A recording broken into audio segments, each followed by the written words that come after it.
안녕하세요. 김용합의 경제부동산입니다. 더 좋은 방송을 하도록 구독, 좋아요, 댓글 알림 부탁드립니다. 국토부 부동산 긴급 발표. 기어이 서울 아파트 큰일 터졌다. 국토부와 통계청은 전국 아파트 시세가 하락 전환되었으며 매수 심리 지수와 거래량 등 지표가 급락하 있는데 앞으로도 고금리와 대출 강화, 경제 불안 요인으로 엄청난 변화가 올 수 있다고 경고하였습니다. 부동산 3대 변수, 즉 기준금리와 대출, 정부 정책의 향방에 따라 집값이 요동칠 것이 분명합니다. 내 집 마련, 부동산 투자 타이밍을 잡으려면 1차적으로 12월부터 1월, 2차적으로 2024년, 마지막으로 2, 3년 흐름을 나누어서 상승론과 하락론을 정확하게 진단해야 합니다. 유료상담은 010-2626-6276 제가 직접 매수 타이밍과 입지를 추천해드립니다. 지금 바로 전화 주십시오. 국토부 부동산 긴급 발표, 기어이 서울 아파트 큰일 터졌다. 자, 이제 이 지구에 소행성들이 막 쏟아지고 있네요. 자, 서울 집값, 경기, 인천, 지방 뚝뚝 떨어지는 소리가 들리나요? 자, 여기 한번 보세요. 이제 집값 2차 조정기 왔다. 전국 23주 만에 꺾였다. 전국이 23주, 말이 23주지 거의 5달, 6달 동안 집값이 계속 올라갔던 거예요. 그동안에. 유튜브에서는 맨날 떨어진다고 하지만 꾸준히 올라왔습니다. 그리고 서울만 놓고 본다면 28주, 거의 6달 동안 계속 치고 올라간 거죠. 그런데 이제 많이 뛴 건 아니었지만 그렇게 지속적으로 뛰던 집값이 꺾였습니다. 과연 쭉 내려갈까요? 아니면 잠깐 일시적 현상, 잠깐 이렇게 하다가 또 치고 올라갈까요? 먼저 국토부 긴급 발표 자료에 의하면 이제 시세 하락 지표, 하락 요인, 주로 이제 통계청에서 많이 뽑아왔는데 전국 집값 23주 만에 상승해서 하락 전환했습니다. 전국 0.01, 마이너스 0.01이에요. 아주 폭락한 건 아닙니다. 그런데 이게 플러스에서 마이너스로 넘어갔다는 게 심리적 요인이 커요. 서울 경기는 아직 0%입니다. 계속 올라가만 가다가 지금은 정지. 물론 강남은 지금 마이너스예요. 자, 인천 마이너스 0.07 상당히 폭이 크죠. 자, 안전하다고 이게 지금 시세 하락이 이런 상황인데 지금 현재를 갖다가 안전하다고 생각하시는 분도 있고 어떤 분들은 좀 몰랐으면 하는 분들도 있는데 각자 상황에 따라 좀 다르겠죠. 근데 제가 보기에는 조금 더 이제 흐름을 탔기 때문에 하락세가 이어지다가 이제 위로 턴하던가 아니면 계속 하락이 지속되던가 둘 중에 하나로 변모가 될 것 같아요. 그럼 하락 지표 한번 봐보세요. 자, 매수 심리 지수, 거래량, 매물 이 세 가지가 있습니다. 먼저 매수 심리 지수 4주 연속 하락이에요 지금. 그리고 서울 85.3, 주간 시세는 이제 하락했지만 심리는 이미 꺾였다 이 말이죠. 100이 기준인데 85.3이면 심리가 약간 사는 사람들, 매수자 우위라고 할 수 있어요. 거래량도 5에서 9월 달에는 3천, 4천 건도 넘겼었어요. 그러던 게 10월 달부터 뚝 떨어졌습니다. 실질적으로 모든 결과 나왔는데 2,983건. 더더군다나 11월 달은 2,000건이나 넘길 수 있을까라는 의문이 생기죠. 자, 매물 보실래요? 30일 기준 서울은 78,490 정말 많네요. 이렇게 급증을 했고요. 경기도는 이제 수도권 전체를 합친다면 대략 한 25만 이상입니다. 거래량은 적고 매물은 늘어나고 분위기는 좋지 않으면 집값이 떨어지겠죠. 그럼 하락 원인이 뭐냐? 자, 미국 고금리, 그리고 대출 강화, 경제 불안, 이 세 가지가 큰 요인입니다. 미국 고금리가 언제까지 지속이 될 거냐? 자, 일단 기준금리에 따라 달렸죠. 30년 국채금리, 기준금리, 바로 이거 연계해서 언제까지 집값에 발목을 잡을까? 대출 강화, 그전에는 정부가 대출을 풀어줬었는데 특례보금자리 축소, DSR 강화 등 전반적으로 봤을 때 대출, 이제 가계부채 때문에 대출을 안 해주려고 하는 경향이 늘어나고 있습니다. 경기 불안, 집값 거품이 심하죠. 금융 부실 생겼죠. 또 전쟁은 아직 끝나지 않았죠. 이러한 경기 불안 요인도 집값 하락 원인입니다. 그렇다면 여기 보실래요? 역시 별표 한번 쳐볼게요. 미연준, 이거 잘 들으셔야 돼요. 자, 지금 하락이 이제 시작이다. 앞으로 2, 3년 떨어질 것이다. 주로 폭락론자는 그렇게 말합니다. 거기에 넘어갔다가는 여러분들 아주 평생 가난해질 수가 있어요. 그렇다고 그 말이 틀렸다는 게 아니라 확률이 그렇게 높아 보이진 않아요. 뭐 2년에서 5년 떨어지고 막 이런 건. 일단 이 상황에서 이 세 가지를 객관적으로 진단해야 돼요. 그러면 일시적으로 떨어질 건지 2년에서 5년이 떨어질 건지 아니면 뭐 떨어지는 것도 아니고 좀 하다가 반등을 해버릴 것인지. 자, 그러면 이 세 가지의 결정이 되는 거기 때문에 잘 보시기 바랍니다. 자, 지금 미연준 내년 5월부터 금리 인하한대요. 지금까지 왜 집값이 많이 못 갔어요? 금리 인상 때문에 그랬어요. 투자자들 52% 확률로 예측하기 때문에 제 생각에도 내년 상반기 끝자락에는 미국은 금리 인하하고요.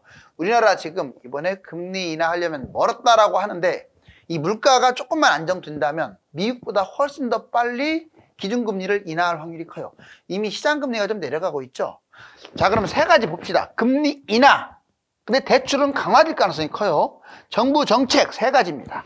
먼저 금리 인하. 미국 연준 금리는 5월부터 기준금리가 인하될 가능성이 있고 이제 5월이 됐든 6월이 됐든 아니면 하반기 7월이 됐든 인하는 확실해 보여요. 이제 금리 인상은 거의 물 건너간 게 확실해 보입니다.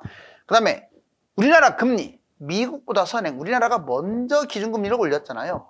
당연히 내릴 때도 먼저 기준금리를 내릴 확률이 큽니다. 대략 3에서 5월 정도로 인하하지 않을까라고 추측을 해요. 그러니 이제 주식이 지그재그로 하면서 계속 올라갈 것이고 원달러 환율도 지금 1300 이제 아래로 추락을 했는데 1100에서 1200 걸치겠죠. 자, 그 다음에 시중금리, 대출금리 이런 것들. 자, 현재 평균 4에서 7%, 보통 4, 5%가 많아요, 현재는. 그런데 연말 정도 되면 2, 3% 정도로 1년 정도 지나면 뚝 떨어질 가능성이 커요. 이해 가셨죠? 그러면 결론적으로 금리만 놓고 본다면 그동안에 집값 하락 요인이었는데 이제 집값 상승 요인으로 전환됐다. 이건 맞습니다. 물론 변수가 있을 수도 있어요. 그렇지만 거의 유력한 확률. 금리는 집값 상승 요인이 된다. 잊지 마세요. 자, 이번엔 대출 강화입니다. 다만 대출은 DSR 적용 대상을 확대시키고 대출 금액을 대충 축소시킬 거예요. 가계부채, 연체율 뭐 이런 것들 때문에. 스트레스 DSR까지 적용하게 되면 실질적으로 가산금리해서 대출 감소 효과도 가져옵니다. 가계부채, 신용점수가 그거에 따라서 대출을 더 해주기도 하고 못 해주기도 하고.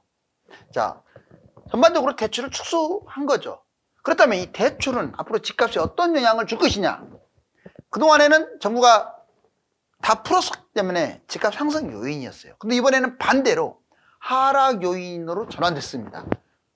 그렇죠? 그러니까 집값이 떨어지는 요인이 돼버렸어요. 이제 대출이. 금리하고 반대로 가고 있죠. 이번엔 정부 정책, 부동산 정책, 경제 관련 총선까지 세 가지. 먼저 경제 활성화와 집값 거품에 대해서 이제 고민을 할 거예요, 정부가. 그렇다고 계속 대출만 강화시키고 집값이 못 가게 되면 경제 활성화가 소비, 판매, 투자 이런 것들이 더뎌지거든요.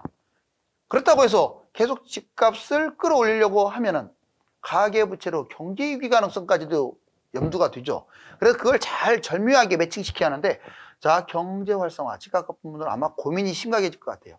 경제 관련, 특히 성장률, 무역 수지, 물가라든가 유가 이걸 참조할 겁니다. 총선, 부동산 개발 정책, GTX라든가 산업단지 등 핵심 호재들이 남발할 가능성이 커요. 이 총선도 큰 틀에서 이제 정치권 총선도 정부 정책에 포함시킨다면 과연 여러분들은 올라갈까요, 떨어질까요? 이 정책적인 부분은요, 제가 개인적으로 봐서는 통합을 봤을 때 집값 상승 요인에서 약간은 보완 요인으로 전환하지 않을까. 그전에는 집 띄우기 정책을 썼잖아요. 지금은 띄우기 정책을 안 씁니다. 자, 그렇기 때문에 보합. 여러분들이 정리 한번 해보세요. 이제 금리와 대출과 정부 정책. 자, 집값이 올라갈 것 같습니까? 떨어질 것 같습니까? 근데 제 생각은 이래요. 이제 금리가 가장 중요합니다. 압도적으로 중요해요. 이게 우리나라만의 문제가 아니라 전 세계하고 같이 가니까. 또 집값도 같이 가잖아요. 그래서 금리가 인하가 되면 이제 집값은 올 겨울은 잠깐 주춤할지 몰라도 글쎄 봄 뭐 이렇게 해서 치고 올라갈 가능성이 있기 때문에 항상 지켜봐야 돼요. 대출은 단기적으로 위축할 가능성이 크죠. 한 달, 두 달 정도. 그렇지만 결론적으로 또 큰 영향은 주지는 못할 것 같아요. 자, 이제 내 집 마련과 부동산 투자, 기간별 진단, 조정 국면 가능성. 세 가지 요소를 고려해서 내 집 마련을 해라. 이제 그럼 이건 딱 2024년 1월, 2월. 그러니까 지금 12월 달부터 2월까지. 그 다음에 내년 24년 전체. 2025년부터 27년까지. 저는 여러분들에게 가급적이면 객관적, 최대한으로 노력을 해요. 최대한으로. 자, 그러니까 뭐 제 말이 다 맞다 이걸 떠나서 어떤 한쪽으로 치우치지 않으려고 정말 노력을 하니까 제 의견을 반영한다면 도움이 많이 될 겁니다. 여기 보시면 24년 1월, 2월. 자, 진단 문자 할게요. 집값이 지금 하향세예요, 이제. 이때는. 계절적 비수기입니다. 특히 겨울. 거래량도 감소. 결론적으로는 집값이 떨어질 가능성이 조금 더 높을 것 같아요. 뭐 폭락한다는 게 아니라 약간 0.5, 마이너스 0.01, 0.03 이런 식으로. 또는 보합에서 맴돌거나. 그 다음에 하락론자들은 이제 금지. 절대 잡으면 안 된다. 이 차락이 이제 시작점이다. 대출 제한으로 타격도 받을 것이다. 뭐 틀린 말은 아닙니다. 뭐 가계 부채도 있고 집값 거품도 있으니까. 근데 상승론자들은 이게 기회다. 1월, 2월이 금매가 나올 수 있는 시기고 이때 집을 못 잡게 되면 봄부터 집값이 올라갈 텐데 아주 인력식 손실을 볼 수가 있다. 실질적으로 2023년 올해 1월 달에 집값이 많이 빠졌을 때 그때 잡은 사람들은 현재까지만 놓고 본다면 많이 올랐죠. 이제 그런 상황이 또 온다. 이번에는 2024년 전체로 봤을 때 진단. 세계적으로 금리 인하 추세. 경제에는 회복될 가능성이 높아요. 다만 차별화. 뛰는 놈은 뛰고 들뛰는 것은 들뛴다. 자, 그러면 하락론 입장에서는 그래도 금지입니다. 자, 2024년에 2, 3년간은 하락이 되지 않을까? 하락 초기다. 그러니까 쳐다보지도 말라. 관망해라. 근데 상승론자는 좀 다르죠? 자, 2023년, 24년, 자, 2, 3년간 계속 반대로 올라갈 것이다. 지금 잠깐 계절적 요인으로 주춤하더라도 결국 대세 상승의 초기 단계다. 그러면 여러분들은 어떻게 판단을 해야 할까요?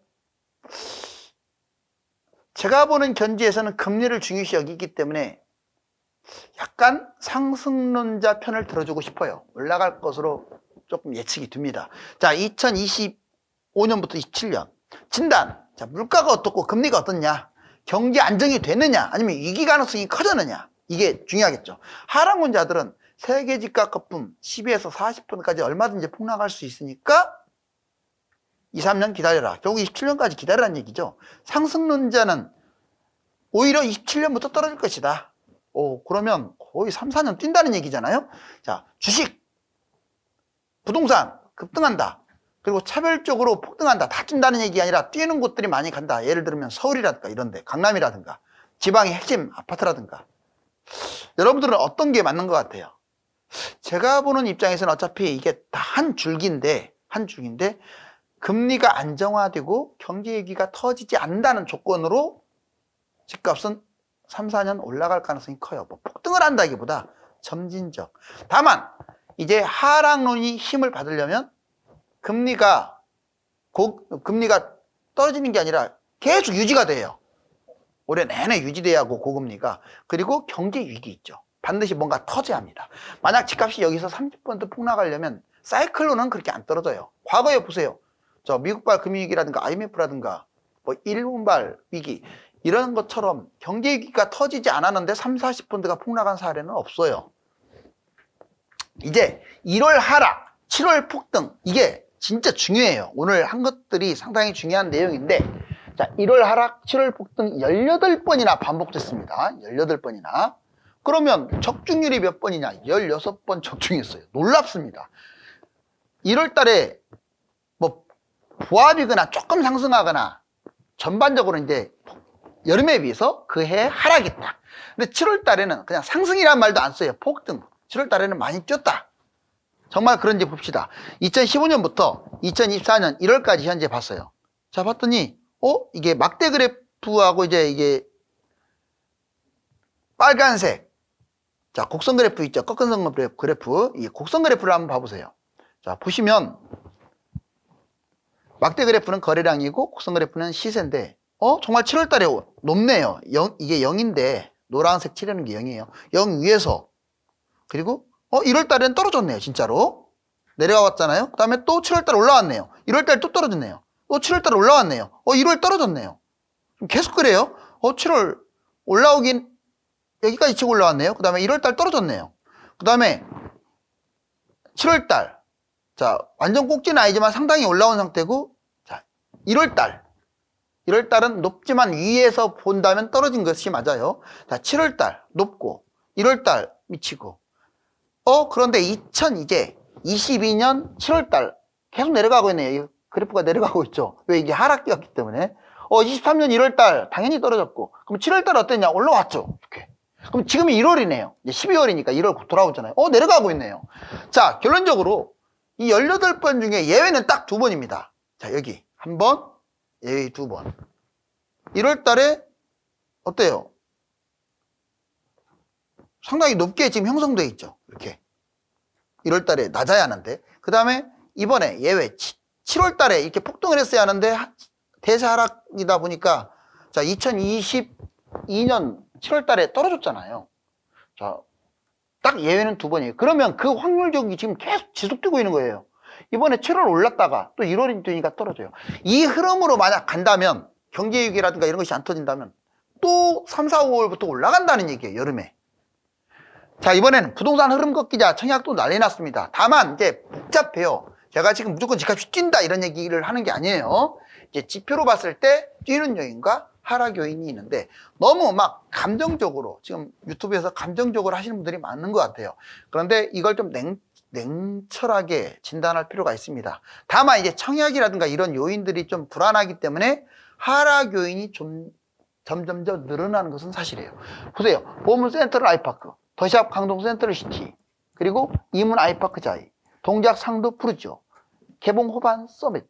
얘들은 경쟁률이 기본 10대 1부터 100대 1 사이로 상당히 높았는데 계약을 안 해가지고 미계약이 되거나 줍줍을 하거나 대부분 그래왔죠.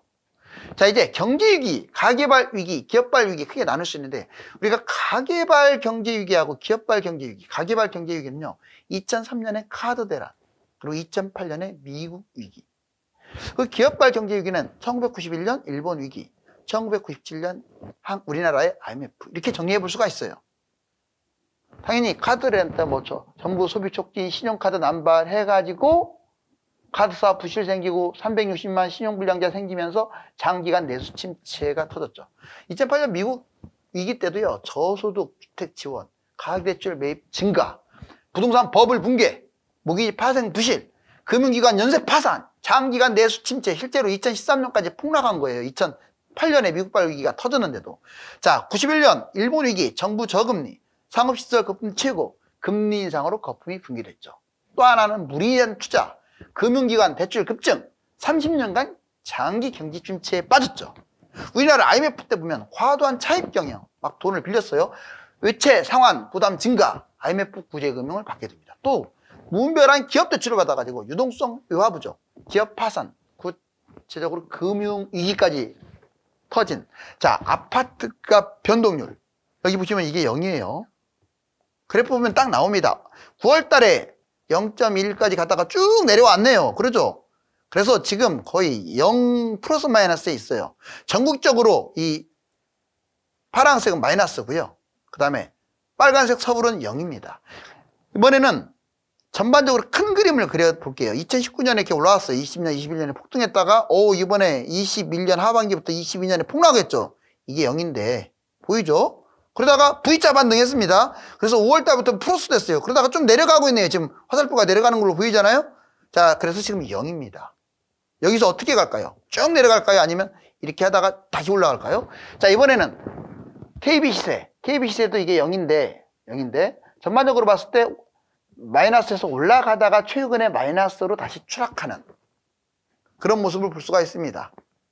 자, 이제 한미 기준금리 대략 미국이 5.50이고 우리나라가 3.50인데 이제 1년 정도 지나서 예측을 해봤더니 자, 5.50이 얼마까지 떨어지느냐? 대략 3.5까지 떨어지지 않느냐라고 지금 학자들이 그럽니다. 자, 그럼 이번에는 3.50, 우리나라는 3.50인데 올 연말에는 얼마나 빠질 것이냐? 대략 한 2%까지 기준금리가 내려올 것이다. 서울 아파트 매매 거래량 실질적으로 10월달 봤더니 2,900, 나머지는 다 3, 4천 넘어가잖아요. 이렇게 쭉 떨어졌죠. 수도권 입주 물량 추이, 입주 3, 4년이 폭탄입니다. 재밌는 게, 자, 여기 2005년, 2013년 있는데, 2005, 6, 7, 8 집값 뛸 때죠. 뛸 때인데 입주 물량이 많네요. 그죠? 상승장에 분양 입주가 많은 거예요. 그런데 3, 4년 지난 다음에 여기 13년까지 집값 오히려 입주 물량은 적은데 뚝 떨어진 이유가 이 후유증이 여기 나타나는 거예요. 그 다음에 이번에도 봅시다. 자, 2013년부터 집값 올라가는데 와, 정말 입주 물량도 많네요.